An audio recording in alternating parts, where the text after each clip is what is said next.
Blink. I gotta just hang it up, but this one's over here farting all day. No time to hang it. Yeah, I'm talking about you. 2, 3, 4. Boo doo doo doo doo doo doo. Doo doo doo doo doo doo.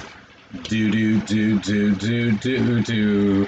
It's Wednesday. I'm in Picks of the Week.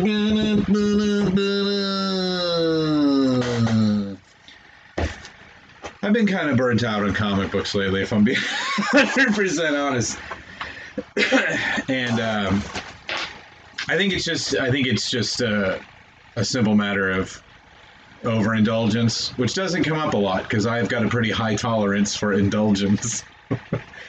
But yeah, this week I was really trying not to. I'm trying to save up for a car, and I'm also just kind of. I'm buying too many comic books, frankly. But I still walked out of there with a. It was a big week. I even worked at the shop this previous Saturday for Free Comic Book Day. And did not get as much as I thought I was gonna, but it helped anyway. And then I spent that money on a lift home because I'm tired of the bus today. But I did get some pretty good stuff this week. Some stuff that's new, or at least newish. So hopefully it'll be good. First up, from the plucky upstart Marvel Comics group of Kang the Conqueror #1. I'm pretty sure this is going to end up being a miniseries, but it is one of Marvel's rare forays into giving a villain his or her own title. I'm trying to see who the creative team is without blowing it for myself. So I'm not familiar with any of the creative team. None of these names jump out at me, but Kang has been a favorite of mine. Kang's one of the original Fantastic Four villains. He shows up very early on. Although now that I'm thinking about it, I think they sort of retconned that. There was a very early adventure where the Fantastic Four end up in ancient Egypt, and they fight this very powerful pharaoh, who I think at the time, in the original issue, was just referred to as Ramses, or what his Egyptian name. But then not long. I don't think it was too much longer after that they retroactively made it continuity that had in fact been Kang. Kang is a time traveler from the 23rd century, and that's his thing, is he mucks with the time stream. That's how he goes about doing his villainous deeds. So he's become something of a more sympathetic character over the years. A younger version of him became Iron Lad and was one of the original Exiles, I believe. And there's a million different Kangs. And I think even in that original continuity, it turned out that Kang, in some realities, is also Franklin Richards, the son of Reed and Susan Richards of the Fantastic Four, and or Nathan Richards, who is Reed's father. It's very difficult to keep in a track. The last really good Kang story that Marvel put out, though, that I remember, was in 2017 when Mark Waid wrote the Avengers for a hot minute. I think he just wrote the first arc of that Avengers title like it was another #1. But Kang was the main villain, and it was really good stuff. So I'm looking forward to this. This will be a good time. Also this week, I bought the first 2 issues of Beyond the Breach. This is a book put out by Aftershock, and I don't know a whole lot about it, except that it's written by Ed Brisson, who's been writing a lot for Marvel these last few years. And what jumps to mind in particular, he's written a bunch of stuff that I've liked, but they gave Old Man Logan his own title for a couple years, I want to say from 2016 to 2018. And Old Man Logan is just, I'm sure I've mentioned it before, but it's Wolverine from a far-flung dystopian future. So he's like an elderly man. And he was first introduced by Mark Millar in the pages of Wolverine back in the early aughts, mid-aughts maybe. But the character was so popular that they brought him back for a couple series. And that series in particular, Old Man Logan finds himself in current Earth 616 continuity. So, and that was when Wolverine was dead. That was when Logan was dead. So he kind of, Laura, who was X-23, became Wolverine, and then Old Man Logan sort of showed up and kind of filled in for the other Wolverine on the X-Men, while also just trying to find his way back to his own dystopia. And Ed Brisson wrote that. I glanced at the inside of these, and the art looks really good by Damien Cusero, who I don't know. But it looked very much like The Mist. I don't know if you've ever read that Stephen King novella, The Mist. They also made it into a movie. I think it was Frank Darabont, in fact, who directed it in 2008, 09, somewhere in there. Late aughts, early teens. And it was, I mean, I always liked that, the story in the movie, although the movie definitely took some liberties, I still really enjoyed it. So it looks like a similar thing where this woman and her son end up in the midst of an interdimensional shenanigan wherein there's a lot of big, Lovecraftian type monsters and stuff like that. So I figure Brisson is a good enough writer to where I don't buy everything with his name on it, but I am starting to buy stuff with his name on it without really knowing anything else. If Ed Brisson's writing it, you're in pretty good shape. There have been and that's how I get into a lot of writers. And there are some writers who are hit or miss, and there are some who will have a lot of really good stuff and kind of go into a But Brisson is still new enough to me that, I mean, new, he's probably been at this for like 10 years. This is an unusual choice for me, or not really. The Heroes Union, #1. This is written by Roger Stern, or co-written by Roger Stern, drawn by Ron Frenz, and inked by Sal Buscema. And those are 3 big names from the Silver Age and what I would call the Mylar Age of the 80s. And they've written a new book. I'm not familiar with this publisher at all, although this here, you see how it says a binge book. So, I mean, you could probably infer what that means, and it's certainly been, they also went ahead and affixed the label of the Comics Code Authority, so you know, that's really, at this point, there's the Comics Code Authority. It was a self-policing organization. I don't know what to call them, but they were, back in the 50s, there was the Kefauver trials, little thumbnail of comic book history here. There was the Kefauver trials in the 50s about juvenile delinquency, and comic books were found to be a huge contributor to the problem of juvenile delinquency in the 50s. Up there with commies and colored people, I guess. I don't know. And so, no offense to any colored people. So rather than have the government come in and say, we're going to censor your stuff, the publishers all kind of got together and created this Comics Code Authority, largely to blackball the EC Comics publisher out of business, and it worked.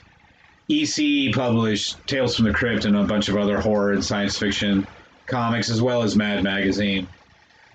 And they were cleaning up because they published a lot of very, very extremely high quality comics that kids couldn't get enough of back in. They were arguably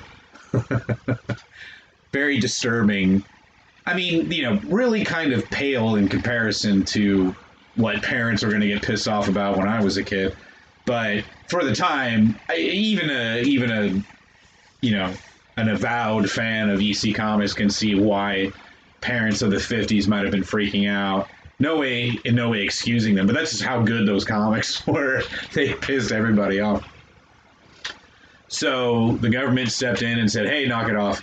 And so all the other publishers, Marvel and DC, and, well, Marvel was known as Timely at that time, but DC and Timely and Gold Key and Dell, and publishers of more children's fare, were getting dusted because nobody cared about superheroes in the 50s.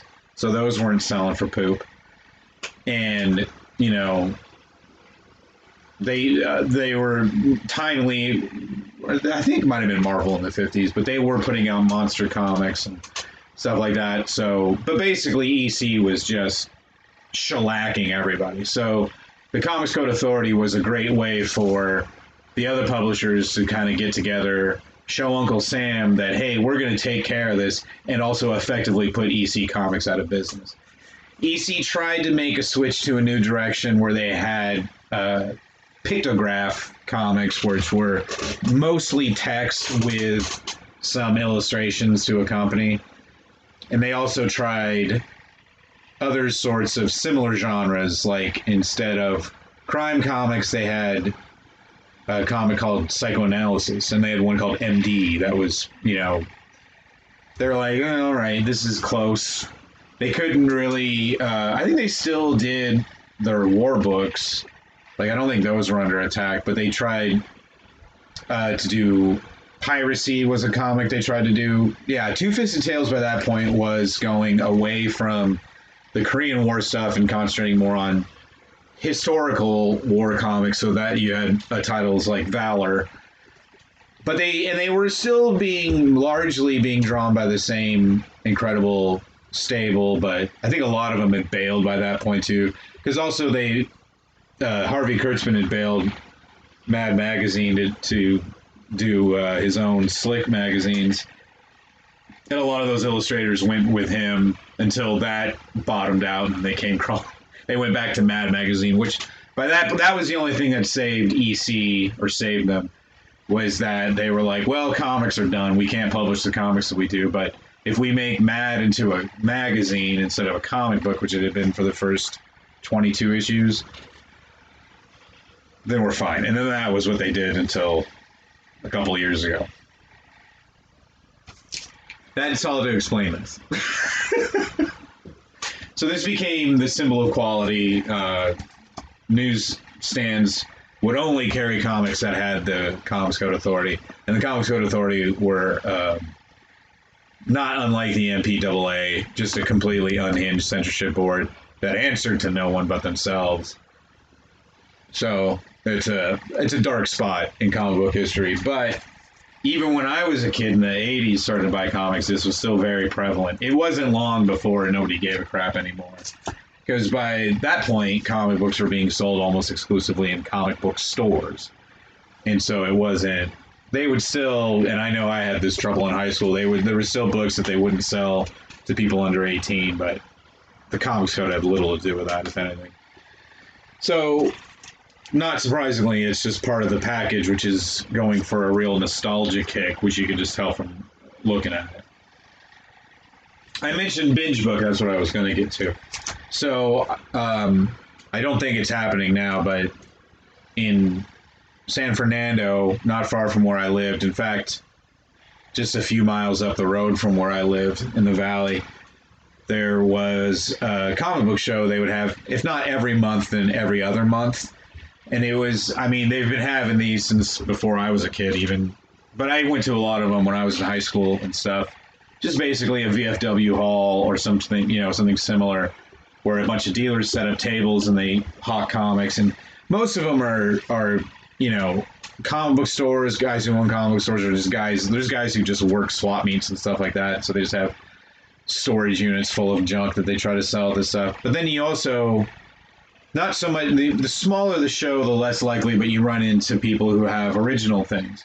And there was a guy at one that I went to, this would have been in 2018, and he was selling his own books that he had written. I don't think he had drawn them himself, and he was publishing them himself.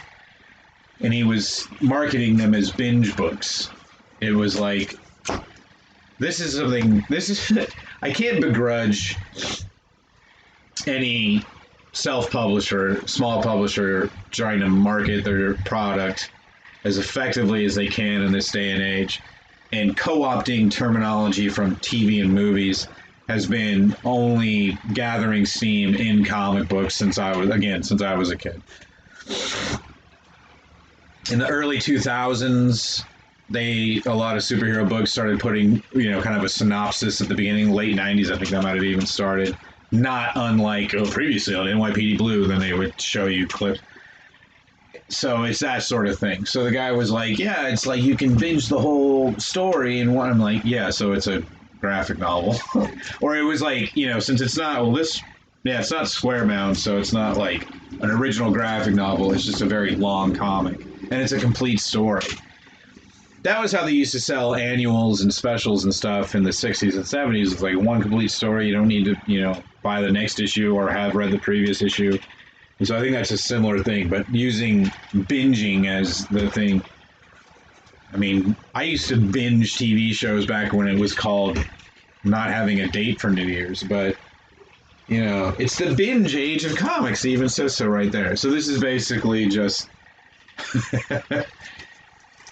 so I don't know if this is the same publisher, because this is Sit Comics is the name of this publisher, and they are out of Santa Monica, California.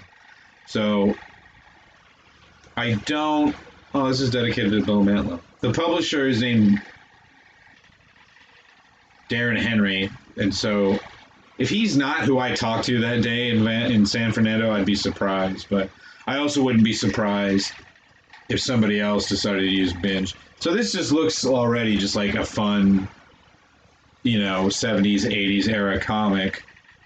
A lot slicker by today's standards, certainly not on newsprint or anything like that. And who knows, it might be kind of cornball, but this is the sort of thing that I kind of enjoy cornball a little more these days. So this is very much what me and my friend Frank would call the Treehouse Crew. But I'm not above that sort of thing. 4 picks of the week, So I've only read the 3 books I picked for last week, and they were great. But I think on my birthday I might have just burned myself out on sitting and reading comics. So now I have a huge stack because I've got now 2 weeks worth of books plus a rafter of books from Free Comic Book Day. So I'll probably try to get to those this weekend, but I'll probably also be ready for it. I needed to sort of cleanse my palate a little, which I'll show you that too. So first up, The Unbelievable Unteens out of the world of Black Hammer, and this was as I expected, but was still somewhat surprised, a pastiche of the Uncanny X-Men. As I explained last time, as I've explained a million times, Black Hammer is Jeff Lemire's DC universe, so now he's bringing a Marvel property into it, which is totally fine. I'm still a little, I'm like, I wonder if he is going to address that. It's all very meta-textual and stuff, but I'm kind of waiting for an explanation of sorts as to why. And I think actually the seed of it may be in this first issue, because what we find is that this takes place in the late 90s. It starts with a young lady named Jane Ito, who is a comic book creator herself. She has a book called The Unbelievable Unteens, and then she finds out through the course of it that it's not a work of fiction that she came up with, but it is much like the classic Ralph Bakshi film Cool World from 1993, an actual thing. She actually was on the Unteens, and one of her former teammates kind of comes back from the dead to find her and remind her, hey, you're not a comic book, you're a superhero. So I think the meta, what's the word I want here? I can't just say, people throw that prefix meta around like they know what it means. The metafictional structure of a comic book about a comic book artist who discovers she's actually living the comic book that she's created makes me feel like this is sort of the way into and this is usually like in the bigger in Marvel DC universes, it's sort of generally accepted that comic books are a real thing in those universes as well. And so sometimes because like they'll have crossovers and it's not quite so meta. They're just like, oh, it's different dimensions or whatever. But something like that, yeah, something like this just feels like, oh, okay, somehow inside of this DC universe, there is a Marvel universe that's only in comic books. But as we're finding out, or is it? So this is real grad school bullshit, but it is the sort of thing that kind of gets my motor running sometimes. I also read Hardware number 1. This is volume 2 of Hardware number 1. This was this was great. The artwork by Cohen and Sienkiewicz is very much. It's definitely their work now. Like it's not. It still looks like they still. That's like the great thing about these sorts of reboots and stuff is that Cohen and Sienkiewicz have very complementary styles and look like they belong together. This looks like the original Hardware series from 30 years ago, but they've also grown as artists. So the art's even better now. Plus the general production of comic books is better now than it was 30 years ago. So overall it looks good. The story in this issue was my only kind of because it was very clearly just trying to there was that Zero issue where a bunch of the Milestone heroes showed up. But then there was also the first, so like this first issue, there's really just trying to catch you up. And there's not a whole lot to Hardware's origin story.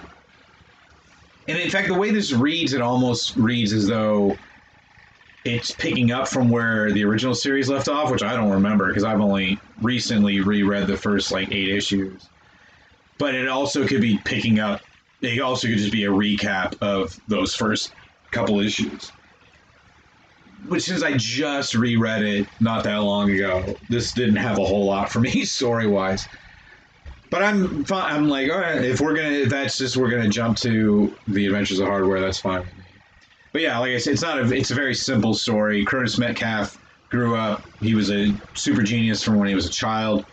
I can't remember the name of the corporation or the character now, but big muckety muck at this big corporation, like a Tony Stark type, took Curtis under his wing, paid for his education. He got like 6 doctorates or something like that, and then started working for the company before he finds out that his mentor is, of course, actually a supervillain himself.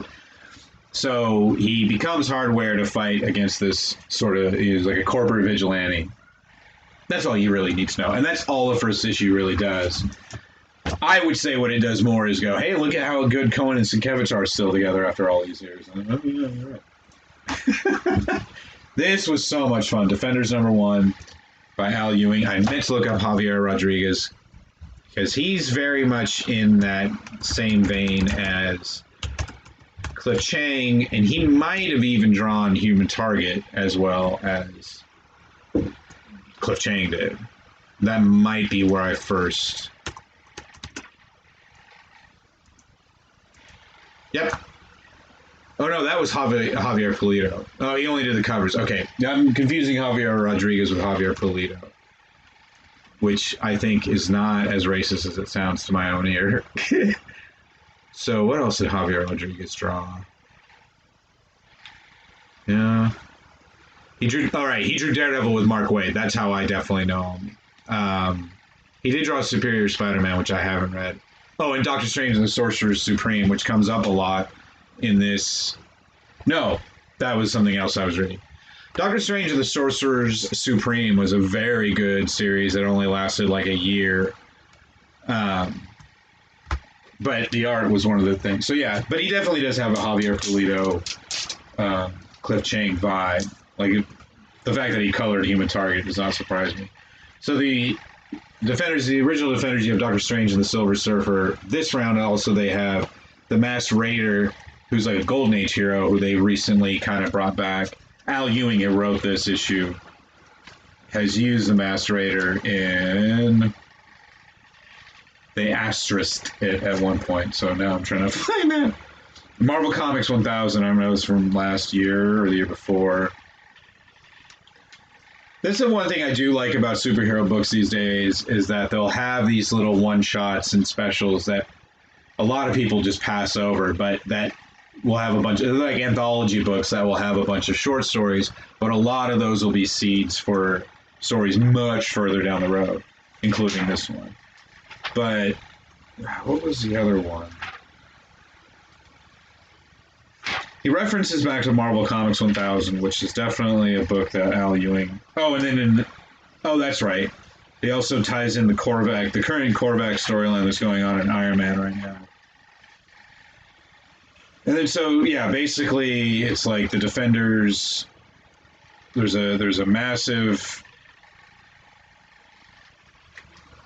MacGuffin that the Defenders need to find. So Doctor Strange starts calling them via the tarot, and he calls Silver Surfer. He calls the Red Harpy, who is I think I said last week, who I thought was, and I am right, Betty Ross, who was Bruce Banner's wife.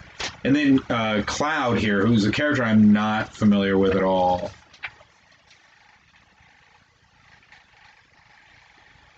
But who was also once on the Defenders. So when exactly, I'm not 100% sure.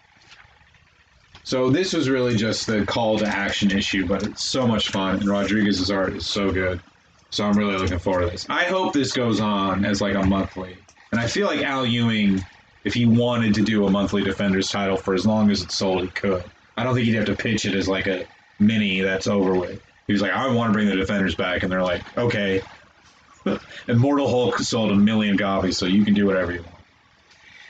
Also, I've been reading a lot of fiction. I finished these 2 issues of the magazine of fantasy and science fiction. This is the November-December 2020 issue. This is the January-February 2021 issue. I used to buy this in high school whenever I could find one, and then I had a subscription when I was in college for a year. And I really liked it, but after a year, I was like, I just didn't have the money really, and I was also just kind of, I still have 2 issues left, so it can kind of stack up. But I've been reading a lot more science fiction over the quarantine, and yeah, this stuff is really good.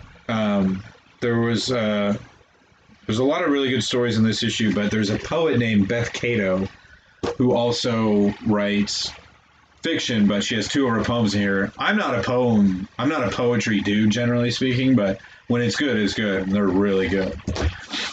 And then this was also really something. There was the title or the cover story was The Dark Ride, and it was a retelling of the assassination of President William McKinley from the perspective of his assassin, Leon Czolgosz, and it is historically accurate, which I always just like.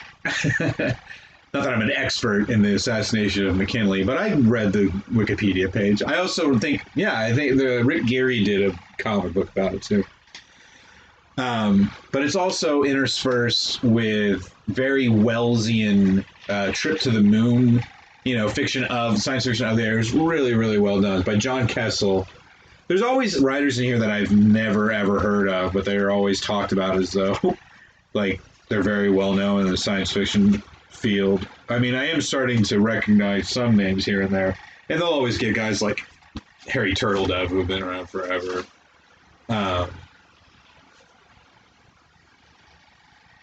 This was a good one too. Sometimes that's what I will say this of these 2 issues, and I'm trying to get every issue from when I was born. I have August 1977, September 1977. Then I have 1 issue from 2002 when I had a subscription, but I only kept 1 issue because it was the Damon Knight issue. And now this subscription starting last year. I try to fill all those in. But I often will skip at least 1 story per issue, and I didn't do that with either of these. It is usually a fantasy story, but yeah, check out the magazine. All right, that's it. I have to go eat dinner. Where's the sign? Very low energy, but at least it was still a half an hour, right? All right, we'll see you next week. Bye.